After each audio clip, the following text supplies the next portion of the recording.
Hi, and welcome to St. Louis Magazine's Fast Forward STL. Today's episode is sponsored by Cake Sokol. I'm your host, Keith Alpert. I'm the founder and CEO of The Nitrous Effect, proud downtown, a business located right in the city of St. Louis. And I'm an advocate for entrepreneurship and business in the St. Louis region. This show, we will bring you conversations with thought leaders and innovators who are helping move our city and region forward. And I'm really excited about today's guest, who's a dear friend, Rusty Keeley. Rusty is the CEO of Keeley Companies, which include Keeley Construction, Keeley Properties, Keeley Restoration Services, Keeley Capital, to name a few. They deliver innovative solutions across construction, real estate, and investment. And Rusty is not only a successful CEO and entrepreneur, but someone I know who is so deeply committed to the region, serving and supporting numerous charitable and civic boards across the region. He's also the new board chairman of RBC, the Regional Business Council. We have a great conversation ahead. Rusty Keeley, thank you for joining us. Thanks for having me, Kate. I am so excited. You're a long time friend. You're an amazing entrepreneur and a leader and a civic leader. We only have a half an hour, so we're going to kind of just get right into it. First of all, tell us a little bit who is Rusty Keeley? Some people in town may know you, some might not. So just introduce yourself to our audience. Sure, thanks. Rusty Keeley, born and raised in St. Louis. Where'd you go to high school? I went to the SMET. That's Okay, a good. good St. Louis question. I appreciate that. My wife I've known since second grade, and where'd she go to school? She went to Viz. And then we have four incredible young men we call our sons, and we love St. Louis. That's great. And you've been in business for a long time. Can you tell us a little bit more? I just want to jump into your businesses because you're in a lot of different businesses, but talk to me about the beginning of Keeley's and how it's expanded and, what do you guys do? I know you do work in St. Louis and around the country. So tell me about your companies. Sure, I joined my dad out of college at Missouri S&T in 1992, and he had started a asphalt paving business in 1975. So I joined his organization, and he sort of gave me the latitude to grow the organization, and so we started to diversify it and grow it from not only being a paving organization to very diversified business groups with a building group, a civil group, an industrial group, and we've been able to scale that over the course of the past 35 years with a lot of blessings from great people.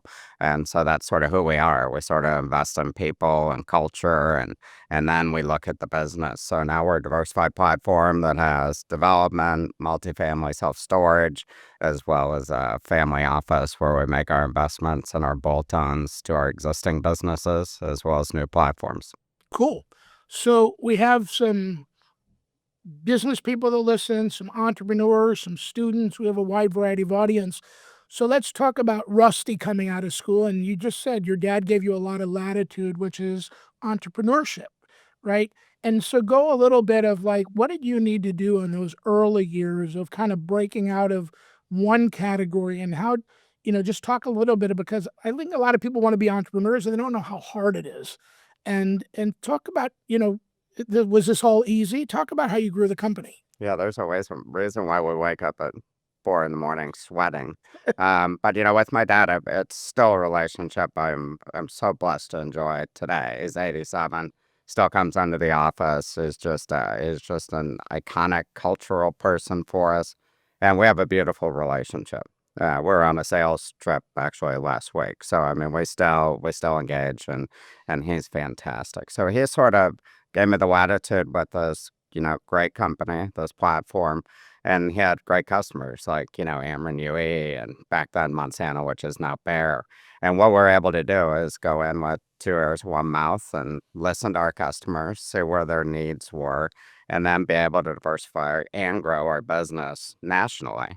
And then along the way, we picked up little niches. Like, we had a directional boring company that built not only, power systems for Ameren, but we also did fiber and wireless towers across the country that we're able to scale. So it was an entrepreneurial approach where you listen to your customers, and if you could figure it out, we had a business plan for it, we would take that. But you asked an interesting question. I mean, it's fail often, fail fast, fail forward. and certainly had some successes. But where you learn the most from are those sawtooth moments. And back in 2000, the fiber industry went bankrupt, and you remember companies like WorldCom and MFN Networks, Williams Communications, and those were all my customers. So it's a pretty interesting feel when you wake up and you wonder if you can send your kids to school and you can pay for it, and you're leveraging all the companies in order to make payroll in 2 or 3 days. And so, it certainly is great to be an entrepreneur. I love it.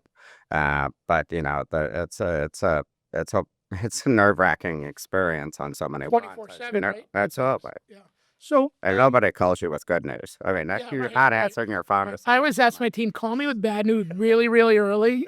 Good news can wait, right? Is it a sunny day? That really doesn't come across. So let's go there for a little bit. We got a little time to explore that. And again, we have all kinds of leaders. Somebody might be sitting as a VP of finance somewhere, or a student or whatever. And so in 2000, when everything was kind of going bust, and you're like, oh my God, you can roll up in a ball or you can get to work. And just not only in 2000, but now, how do you take those? Because you can't do it alone, right? You got to do it with a team and stuff. How did you do that? How did you kind of figure that out? Well, those moments come about in time. They always do, and we always know it. But it's so important when you have a sawtooth moment that you actually analyze it. You don't sweep it under the table. You learn from it. And I think that what we've had in our organization is this ability to put those experiences on the table and then collectively learn from them. But every time you succeed, you had the right person in the right seat. Every time you fail, you have the wrong person maybe in the wrong seat. So, for me, it's holding up the mirror. There's nobody else to blame for something like a fiber industry meltdown from Wall Street. I'm the one who took the risk and, bought the equipment and installed the networks. And so you have to be able to look in the mirror and say, what would I do differently? And then your successes are all about the people. When you get those people right, it is absolutely incredible what a great team can do if you're aligned, they know the expectation, and you empower them. So, we've obviously been able to have more successes than failures, but some of the failures have been pretty epic. But being able to learn from those is the true gem that's buried in those experiences. Yeah. We'll be back with more from Rusty Keeley in just a moment. But first, a word from our sponsor. Today's episode of Fast Forward STL is sponsored by Cape Sokol. Cape Sokol is a St. Louis-based law firm trusted by business leaders and decision makers navigating growth, change, and risk.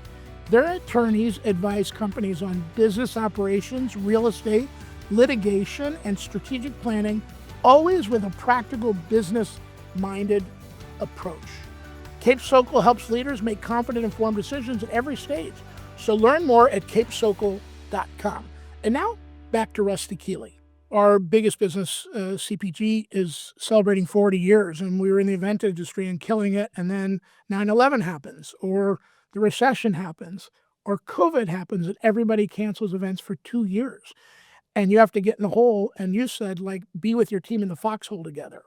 I didn't make COVID, whatever, and so one of the things that I heard you saying also is it might not have been your issue, but you got to react to it and go, what's next? And you got to do that with the people that you have, and good people will carry you through a lot of things. So let's fast forward, because you said you had, some of those moments, which I always think are learning moments that'll help you for a future time. A lot of people knew Keeley as a construction company, and even some people might say, oh, I know as your construction company. Share with us, I know you built some really cool things in the West End, a great apartment complex, and you've built things off the inner belt that I've seen, and you're building stuff all over the country, but share some of the other businesses that you're in, and why didn't you stay a niche player, or why did you go wide? Sure.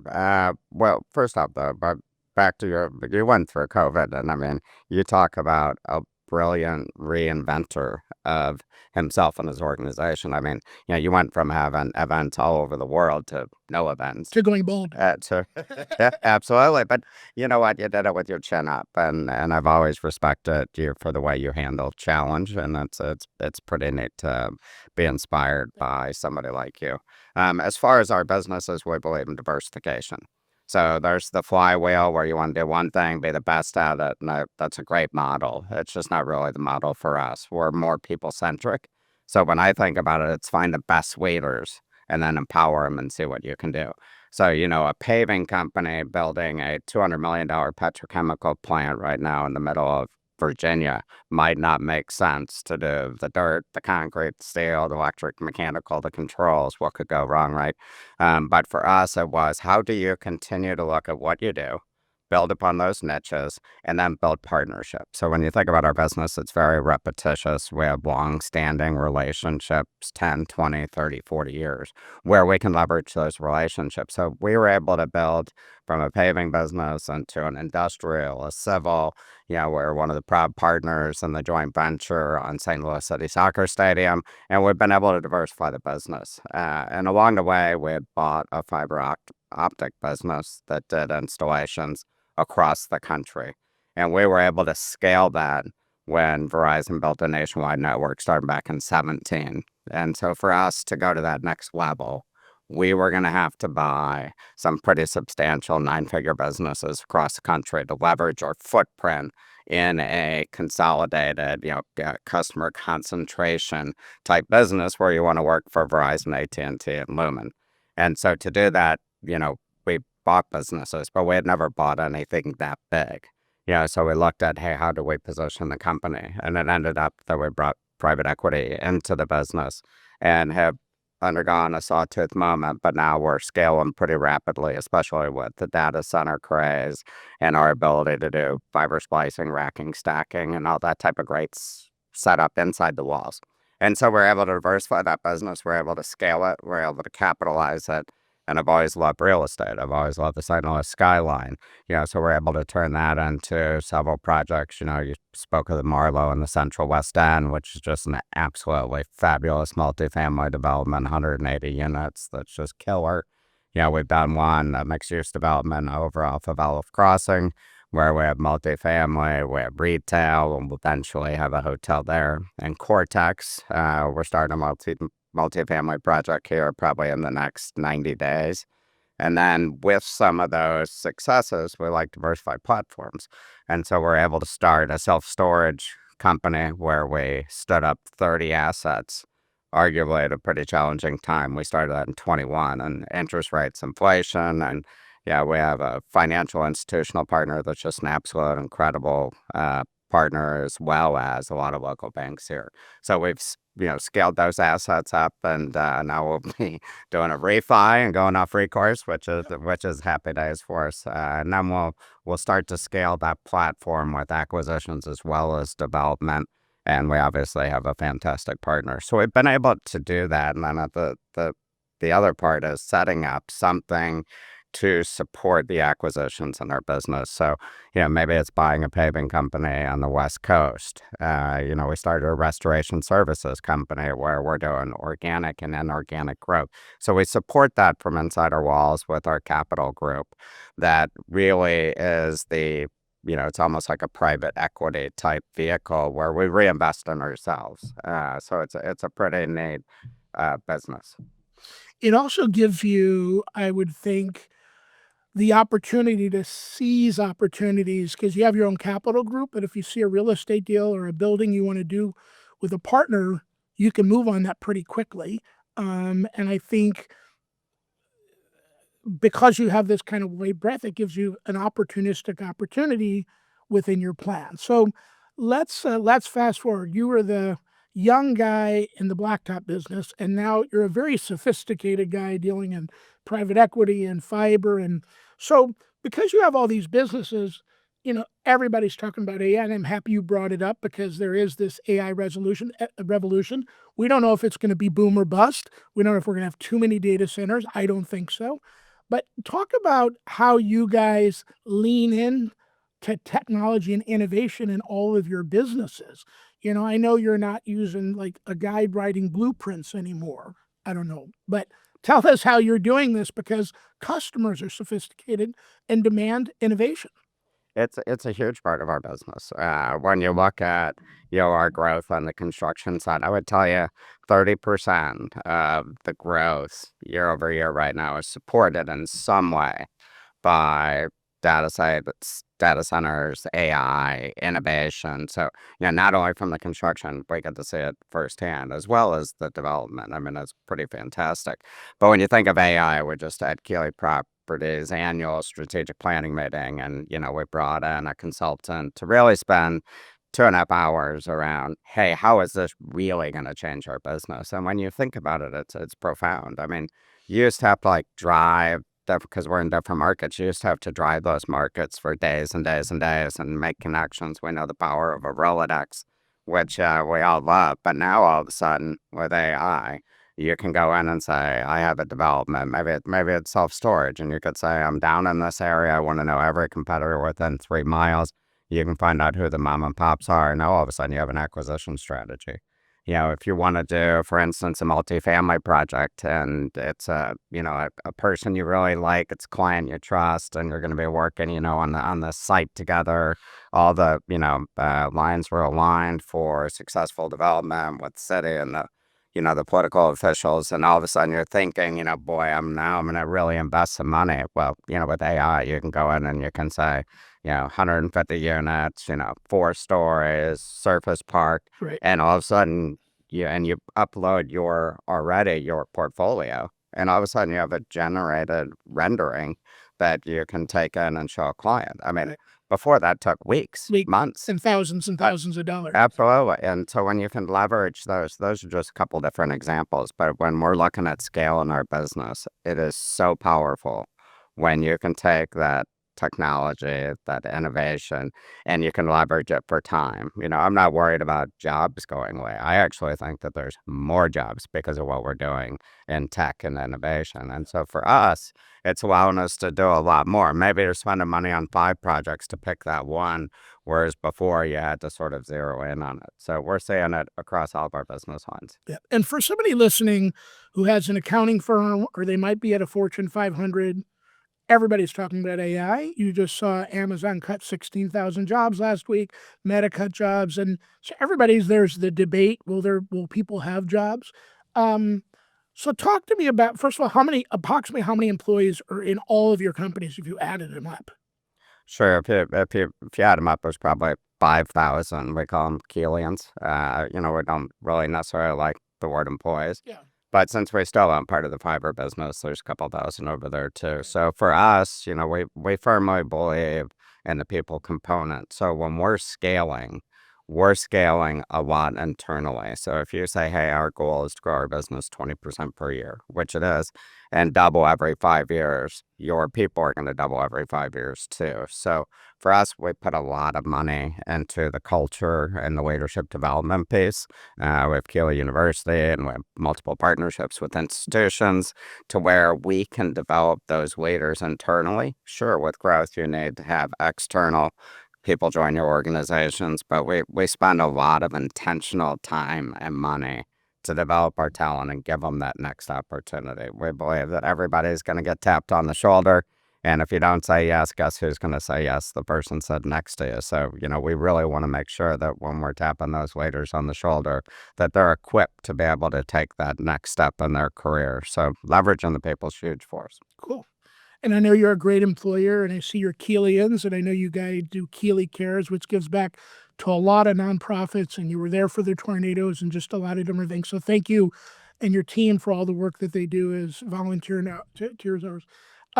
So let's turn our attention now to St. Louis and the St. Louis region.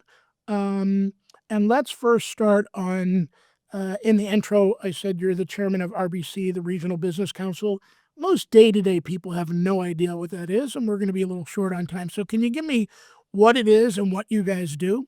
Sure. And St. Louis, you have, GSL, Greater St. Louis, and then you have RBC, which is the Regional Business Council. The RBC is made up of 100 of the top CEOs in St. Louis with $100 million businesses that all have this passion and this heart to drive St. Louis. I've been a part of it for a decade now, and I had the opportunity to work with Karen Branding, who is our CEO, as the chair. And it was one of those opportunities where I had a lot of anxiety when you're leading a group of 100 CEOs that you truly respect and admire. with a 2-year commitment. But when you look at St. Louis, you look at the position when you're in, you look at that passion, you look at the philanthropic, it's a mecca, St. Louis is, compared to so many other cities.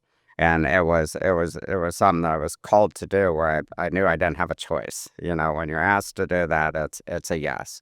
Might be a challenging yes from a time perspective, but it was a yes. And we have an incredible group of leaders. We have an incredible executive committee. And then when you look at Karen, and you look at our ability to work with GSL, you look at our ability to work with, city, county, government.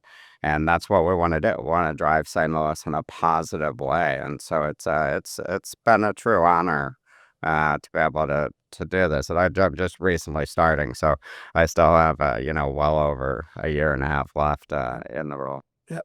So give me, I'm putting you on the spot, the 3 bullet points. If RBC got everything done that they wanted, if there's a magic one, give me your top 3 bullets of what you guys are trying to accomplish. Yeah, so one of the ones I'm passionate about is crime and public safety. I love our men and women in blue, and they do such a great job. And I think there's so many thankless times for the work they do. But for instance, we're short. Having Almost people 400 jobs right now. We're almost 400 cops short. correct. So what do we do about that? Correctly. Well, I'll just give you 3 things. One is you take recruiting from the city to the police academy, which we have. When you look at our streets, let's clean them up and light them up and activate them. And I think that that's a huge thing that we can do pretty easily. And the third thing's how we report. We report from a city perspective. If you report it from a regional perspective, all of a sudden, instead of being in the top percent, you're like 30. Number 30, yeah. So we Jim also, McKelvey was our guest earlier, and Jim and I talk about this all the time. He said, it's the FBI crime statistics, and we're in the wrong bucket. Right? that's We're what, completely in the wrong bucket. and the other growing cities don't do that. Right.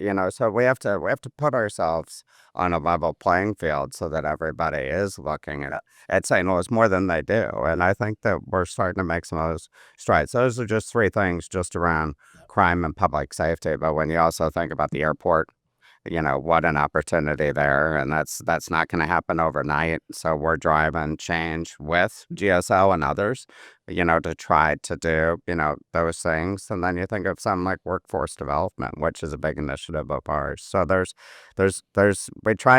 we can't be everything to everyone. And so we try to keep that bucket small, where we can move the needle, make a difference, and we can sort of achieve results on purpose. Yeah. So when Greater St. Louis consolidated 5 or 6 other organizations, and I think they're doing a great job too, in the 3 years that they've been around and they have a new leader. As an entrepreneur, as somebody who's invested in St. Louis, our offices are downtown St. Louis, a lot of people, more general citizens, say, hey, we've heard this stuff for the last 25 years from Civic Progress. We've heard this stuff. Been really no change. We've seen not a lot of change. And actually, if you invested all the money that these organizations have. So my question is, Rusty, how do the leaders of Greater St. Louis, RBC, and a lot of other people come together to move things faster? Because if I told you you're 400 people short on a job and you've got a client waiting, you're not going to bed until that's solved, right? I don't see anybody. Everybody goes to bed every night to make sure we go to sleep, but we're not solving the 400 cop problem. My thing is, we come up with a bonus plan. We have a 501c3, and we recruit. The best place to work as a cop in the state of Missouri is St. Louis, Missouri. I don't know why anybody hasn't done that. They just got a raise. There's some issues around that and stuff like that. But so that's just something to think about in the future. We're not going to solve that. We're also supposed to create some heat on this. The only reason people listen to podcasts is if we break some news, if we get in a fight, or whatever.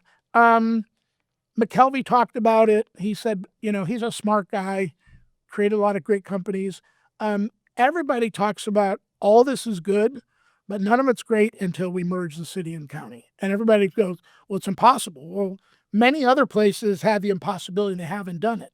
And I think it's a new time, and we have a great mayor, we have a great controller. What do you think? Where's your head? And I don't think it could be 25 years from now, because our competition is every city in America. Give me your thoughts, and what I'm passionate about. Well, and I hear you. I mean, you think about what you just talked about with the police, crime, and public safety. I mean, you said it at the beginning. We have to come together. So those organizations have to put down those barriers and work together. Whether it's a GSL RBC or whether it's with a great mayor or great governor, and just come in and say how are we going to move St. Louis forward. I mean, to put the recruiting at the police level versus at the city level. I mean, when you come in, they're dressed in blue, you're talking about a career, you're talking about how you're going to build your family, take care of your family, and you're going to commit to this institution. And you have the person across from you sitting there who's been doing it for 50 years wearing this blue proudly. I mean, that's inspirational. So I think we have to do just some of those little things. When you talk about the city and the county, I mean, there's plenty of opinions around both. But if I'm coming to St. Louis, I'm a new organization and I want to move my business here possibly. I mean, who do you call? Do you call the city or the county or the RBC? Do you call the governor? I mean, it's confusing. And when you look at some of our, friends around the Midwest that have seen more success in St. Louis, and you say, well, we're in the center of the country. We got rail, water, I mean, airport, we got everything. Why should somebody else scale more than St. Louis? I think we have to make it easy for people. So if you merge the city and the county, I think it's a great thing. Now, if you don't, make sure we have great leaders. I mean, it's all about leadership. I mean, if you have a great leader in the city and the county, you're going to move the needle forward. But do we need 50 fire departments, 50 treasure? There's a lot of things that it'd be like you and I talking about, hey, I want to put an 8-track tape in. 8-track tape. We're still back at 8-track tapes now. We're at Lotus Notes days. And guess what? It's hard to keep kids in St. Louis, right? It's hard to get businesses to move to St. Louis. Now, by the way, I think St. Louis City has the opportunity for a renaissance right now, right? Really inexpensive real estate. There's a lot of investment being done. Hopefully, you're going to build a lot of those buildings or redo those buildings. Let's move a little bit forward on. Thank you for sharing on the RBC. If you had so this is a hot potato, and I'm pro AI and I'm actually pro data center. Okay, so I ran into somebody in the town who's in the data center ecosystem, and he was telling me, I don't know if this is true, that there's 91 billion gallons of water that flow through the front of St. Louis every day on the Mississippi River. Now that could cool things, power things, do things. Most cities in America on the east side of the river or the west side of the river do not have 91 billion gallons going through. So, and I guess they've put laws in place that my power won't go up, but where's your head on AI? Because guess what? I think the region should put things up as long as they're not causing cancer or hurting anybody. It's a great economic engine. Give me your thoughts without your RBC hat on or with your RBC hat on. I'm pro data center. When I think about that, the public thinks, well, I'm not going to have water. You got plenty of water. Right. Yeah, you also, incredibly, you have a power company. In order to handle the applications would have to double in size. And guess what? They're willing, and their leadership understands it. I mean, we are very fortunate to have somebody like Cameron Yui in our area that is very proactive. With our work being across the country, there are plenty of cities saying yes. And what I would do is I would have a welcome at it. You want to put a data center in here? I'm going to help you. I'm going to help you find a location. I'm going to make it easy. I'm going to help you permit. I'm going to give you increment financing if you need. I am going to do whatever it takes because I'm going to bring jobs to this area. And data centers aren't going away. We're doing one in Cheyenne, Wyoming now. Why is Columbus the hotbed of, data centers? St. Louis has highways and fiber networks going through it. It's because we're making it difficult on the developers. And to me, cities need to step up, become educated, and put out a welcome ad. Well, it's interesting. Yeah, it's interesting because you see this in kind of red and blue areas, right? The St. Charles people shut that down, and the city people want to shut it down, but I see it all over the country. And I think if citizens can understand this is not going to happen to you, this is not, and we're going to put safeguards in, but the amount of jobs and money and tax money that can help you with your schools or whatever. So we're not going to have time to debate it, but it sounds like we're on the same side. The railroad of today. I mean, why are we not embracing it? I mean, we should absolutely be out there saying, St. Louis wants you. Yeah. And that's just one of the elements that's going to take us to the next. Oh, like you said, we're in the city too. There's so much positive going on. And St. Louis at times tries to focus too much on the negative. And we have to become better at marketing ourselves. And when you look at this data center initiative, and they're all going up, and we're a part of them. You either say yes or you're going to be left behind. And right now, we're not saying yes. Right. But guess when there's so many other people saying yes, you go, okay, I'll go over there. I'm going to make my money either way. And my belief is a lot of North St. Louis was completely damaged. How do you clean that up, give that area some opportunity for data center, build new housing with some of that money? Like, we got to think like entrepreneurs and looking ahead, right? Like we talked about when the time the fiber market crashed, or maybe this COVID happened. Like, and to me, and I have a lot of friends in politics that are not entrepreneurs. They don't know how to do things quick enough. And that's where I think the RBCs, the Greater St. Louis, and a lot of other leaders need to push our leaders to think like entrepreneurs. Absolutely. And you have some like the St. Louis NGA. You know, we're sort of the defense tech capital. How do we leverage that? I mean, we have some of these just golden nuggets, and you know, whether it's technology and data centers or activating an area that, you know, unfortunately had a tornado. You know, I get the negative sentimentism, but it's an opportunity. Yeah. And how are we going to look past that and make change for the broader good over the next decade, over the next generation? And those opportunities are here for us. Yeah. Well, those are the news we want to make out of here. We're kind of pushing our political leaders. They're like, let's find a solution. Let's put we're citizens, make sure we're happy. And also, how do you make this an economic engine? By the way, you said defense. Defense is hot, okay? You got Boeing and Scott Air Force Base and all these other companies around here. It's, you know, and with NGA also. Okay, we're almost at the close, and it seemed like I could talk to you for 5 hours, but I know you'd run out of here. Quick things, and you have to answer these, okay? Wow. Emos or Katie's? That's an interesting one. I'm a traditional emos guy, but if I'm getting a salad, I'm going to Katie's. Okay, that was a half. That's a political answer. It's a half, but the emo family's so good. And then you take what Katie's done around here. I like both of them, but emos is a client, so I'm going to go emos. Okay, cards or blues? Ooh, cards are just iconic, but I have too many friends and know some of the players. Okay, the present. So I got to go both again. Can you give me one more? This is pretty easy. Okay, gooey butter cake or Ted Drewes? Ted Drewes. Okay, good. Quick answers, less than 7 words. What makes a great leader? Grit and authenticness, as well as integrity. Cool. I love the grit because I believe that. If you had a magic wand for St. Louis and could do one thing, what would that magic wand do?